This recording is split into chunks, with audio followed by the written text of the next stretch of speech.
بوضع مثل هذا الروابط بين الناس ما هي روابط مواطنين،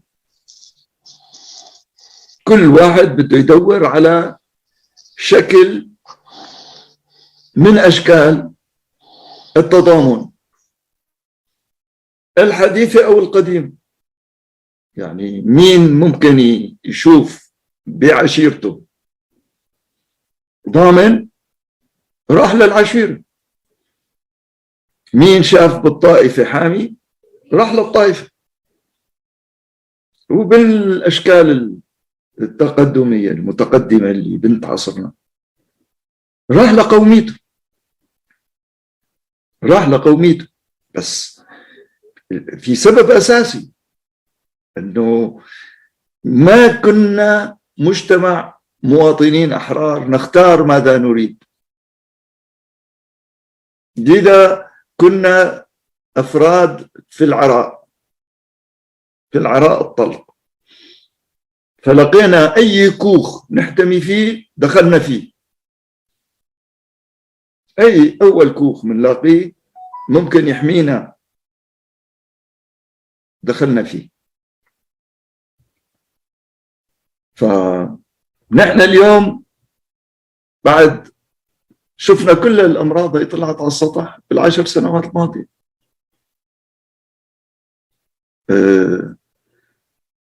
عندنا اليوم عدة جيوش رسمية أجنبية، وعندنا مقاتلين أجانب، عندنا مناطق نفوذ مختلفة خارج سلطة الجيش. تعريف الدولة من هيجل أنه هي اللي بتحتكر العنف، يعني بمعنى أنه فقط الجيش بحق له، جيش الدولة هو اللي بحق له يحمل السلاح. إحنا ما مشاع، ما في احتكار لحدا، وما في دولة أصلا لا نثق بأنه نسلمها السلاح. في مجموعة حاكمة، لذا كثير من الناس ما بيقولوا الجيش السوري، بيقولوا العصابات الأسدية، الميليشيات الأسدية، كل واحد يسميها شكل، لأنه ما شاف معنى الجيش الذي يدافع عن الناس، وإنما شاف الجيش اللي يدافع عن سلطة. أنا كمان بعمل سلطة ولو كانت ميكرو صغيرة، وبعمل لها جيش، وبسميه الحر وبسميه كله بيطلع حلو. يعني ما في حدا بيسميه بحياته، ما حدا سمى اسم بشع لا مشروعه السياسي، كله بيعطيه أجمل الأسماء.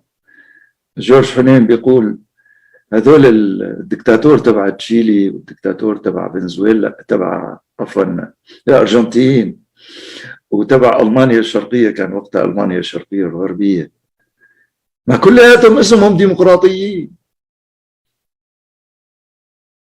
ألمانيا الاتحادية اللي فيها نظام فدرالي ديمقراطي ما بدنا نكبره ولا نصغره، بس فدرالي ديمقراطي ما في كلمة ديمقراطي باسمها، بينما ألمانيا الشرقية ديمقراطية. يعني كل ما حدا بيقول عن حاله غير ديمقراطي. هي المشكلة، إنه الكلمة بنستعملها، كلياتنا بنستعملها، وكلياتنا نقتل باسمها ونطمع باسمها ونبني ديكتاتوريات أيضا باسمها. هي ببلداننا هيك حالة الفصام بين الاسم والواقع، بين الأطروحات اللي بتطرحها الناس وبين واقع.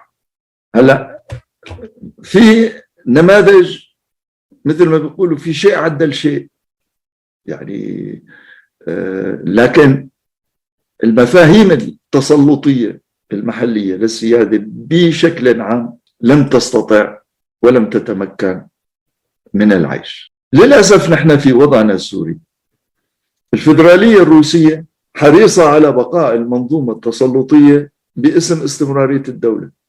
أنا بإحدى النقاشات يعني مع الأكاديمية الاستشراق، يعني علماء بيسموها فعلا باحثين، يعني مش عم نحكي.